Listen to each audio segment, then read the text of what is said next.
Welcome back to your favorite part of Advisory. We hope you had a wonderful long weekend. What'd you do for the 4-day weekend? I don't know. We're filming the Thursday before, so it hasn't happened yet for us. Oh yeah, you're right. So if we miss anything, please forgive us. Anyways, my name is Josh. And I'm Kylev. And please rise and face the flag for the Pledge of Allegiance. I pledge allegiance to the flag of the United States of America and to the republic for which it stands, one nation, under God, indivisible, with liberty and justice for all. Let's start out with a quick feature from Yumika to tell us about the Lunar New Year a few weeks ago. On December 31st, 2024, many of us stayed up in anticipation of the countdown. We made New Year's resolutions or many other yearly traditions for the new year. However, there's another widely celebrated holiday around that time, the Lunar New Year. National Chinese Honor Society and many Grandview students celebrate the Lunar New Year, so let's send it to them to figure out what it's all about. So my family celebrates by usually getting together with like a bunch of other people, and then we kind of just throw a party, and usually there'll be like traditional New Year's foods. So we'll eat like steamed fish and stuff like that. My family celebrates by inviting basically just the whole family out, and we just have a big dinner and we exchange the Chinese cards. Sometimes my family likes to go to dim sum, somewhere downtown. Usually it's really nice. We go all fancy. It's the most important celebration in the Chinese calendar. So we always have a celebration in Chinese 1, Chinese 2, Chinese 3, and Chinese 4. It's more like centered around my culture, although I love New Year's too. I really feel like it really brings attention to, culture and how like Chinese culture is usually like brushed over usually. So being able to have other people experience this that aren't just Chinese people is really nice. I think it's good to be inclusive and to represent all different types of cultures. It's celebrated in Vietnamese culture and in Japan and in lots of other Asian communities. So I think it's good to know about because it's very important to a lot of people. So at NCHS, a lot of what we do is dedicated towards like spreading culture and like raising awareness and stuff like that. And so for the ping pong tournament, we use it to fundraise for certain nonprofits that we donate to. Hope you guys have a great year. This has been Yumika Mori reporting for GVTV.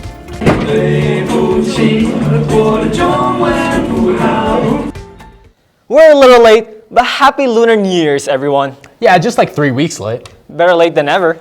Speaking of being late, to announce, let's talk a little bit about Black History Month.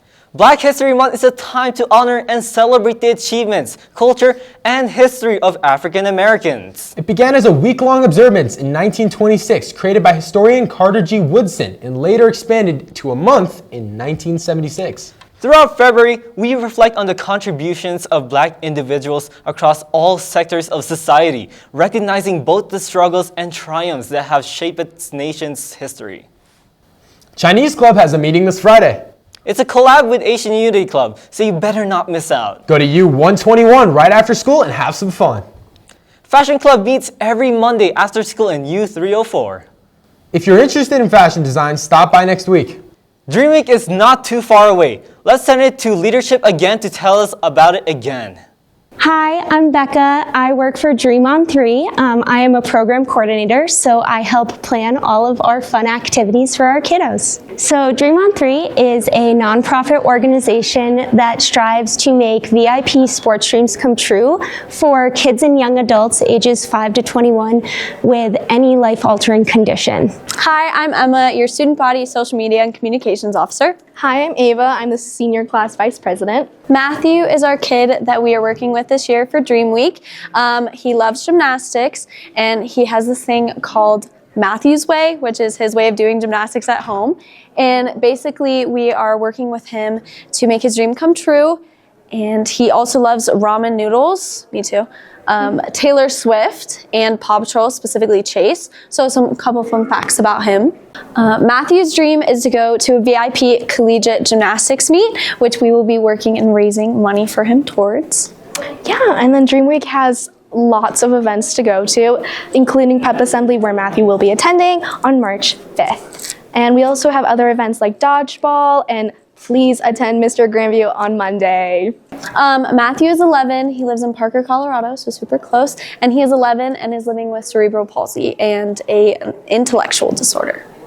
Make sure to participate as much as you can this Dream Week. It's a really great cause. If you are a senior and would like to kick off Dream Week with Topgolf, then buy tickets in Lower Commons. It's only $20 for 2 hours of Topgolf, so don't miss out. The Dream Week Dodgeball Tournament is on February 27th. You need to have a team of 7 with at least 2 people from the opposite gender. It's $5 per person, and you need to submit your waiver by February 21st to play. Check Please, the freshman-sophomore play, which was last week. Let's turn it to Chelsea and Claire to tell us a little bit about all the work that goes into a play. With more than 25 years of shows, Grandview's theater department has had no small amount of experience. However, the inner workings of a show may be unknown to many of Grandview's students. Let's take a look at some of the work that went into Grandview's latest performance, Check Please. Check Please is a 3-act play in which guy and girl are going on blind dates, and there's all these quirky characters, and in the end, who knows, maybe guy and girl might bump into each other. From carpentry to costumes, lots of work goes into a theater production that can't necessarily be seen from the audience. Due to theater's wide range of opportunities, there truly is a role and place for everyone. It has so many different possibilities. Like, you're not just confined to an actor or one thing for tech. You have so many different options. Theater is a truly positive place for everyone because no matter what the skill sets or interests of someone is, there's a place that they belong. One thing about theater that I think students should know is that it is a community, it's a family. It is not just a class, it's not just a subject, it is a happy place and a safe place for a lot of people. My favorite thing about theater is that I always have a place to go. You know, like if I've had a long day, I can go to theater, like I can go to Lights and my crew and can decompress from the day, and it just is a way, it relaxes me, and I think that's one of my favorite things. My favorite thing about theater is, again, the community. I think it's just so positive and inclusive, and I really love that. I think it's great. Theater isn't all sunshine and rainbows, though. There are some drawbacks.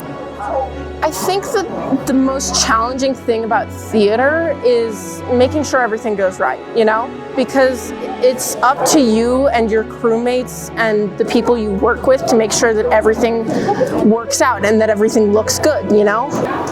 I think the most challenging part about theater is putting yourself out there. It's hard for a lot of people, but once you find security in what you're doing, the possibilities are endless. Even with all the hard work, there is no question that theater is one of the most rewarding things you can participate in.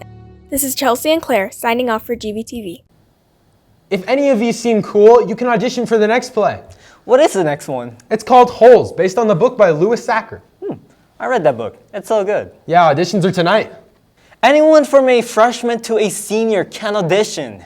Whether you have 0 experience or an infinite number of experience, you can audition. And just prepare a monologue and present it in the Grandview Theater tonight. Scan the QR code to fill out the audition form.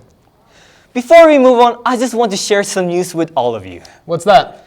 I got a $1 million scholarship. Bro, what? Yeah, bro, did you not apply? No, where was it posted? Bro, counselors are always posting scholarships and important information on Schoology. I never check Schoology. Well, I'm a millionaire, and you aren't. I'm refreshing my page on Schoology every 5 minutes from now on. On a serious note, please keep an eye out on what counselors post on Schoology. They post essential updates all the time. And maybe you can become a millionaire like Kyle live here. Before we get to sports, let's expand our knowledge from Shreya's Wealth Wednesday videos. Hey Wolves, and welcome to Investing 101. Now I know what you're thinking, investing? That sounds complicated. But don't worry, by the end of this video you'll understand the basics of how investing works and why it's important for your future. So let's get started. Well, what is investing? Investing is basically putting your money to work so it can grow over time. This is incredibly important because if you just keep your money in cash, it actually loses value over time due to something called inflation. That's when the prices of things like food, gas, and clothes go up, but your money stays the same. Investing helps your money keep up with inflation and even grow faster than it. There are a lot of ways to invest, but here are 3 options that are easy for high schoolers to get started with. 1. Fractional shares. Instead of buying a full share of an expensive stock like Amazon or Tesla, you can buy a small piece of it with just a few dollars. Apps like Fidelity, Robinhood, and Cash App let you invest in fractions of a stock. 2. High-yield savings accounts or CD.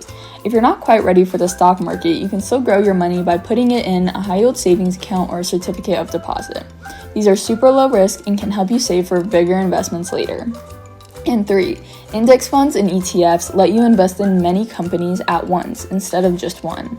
They're great for beginners because they spread out your risk and grow over time. Many investment apps offer ETFs with low starting amounts. One of the best things about investing is that time is your friend. The earlier you start, the more money you can grow thanks to compound interest, which is basically earning money on your earnings. For example, let's say you're 16 years old and have a part-time job. You decide to invest $20 per week into a Roth IRA, a savings account. You invest in an index fund that earns an average of 8% return per year. By the time you're 60 years old, you'll be retiring with more than $450,000, and that is without the investment of a full-time job. Remember, investing isn't about getting rich overnight. It's about being smart with your money for the future, so start early, stay patient, and let your money grow. This is Shreya, and I'll see you Wolves next time. Thanks, Shreya. We'll catch you next time. Time for sports. Not actually that many events today. It's boys and girls basketball Centennial League tournaments, and we don't know who they're going against or anything as of now. We hope you enjoyed another episode of our weekly announcements. Have a great rest of your week. We are One Pack. Go Wolves!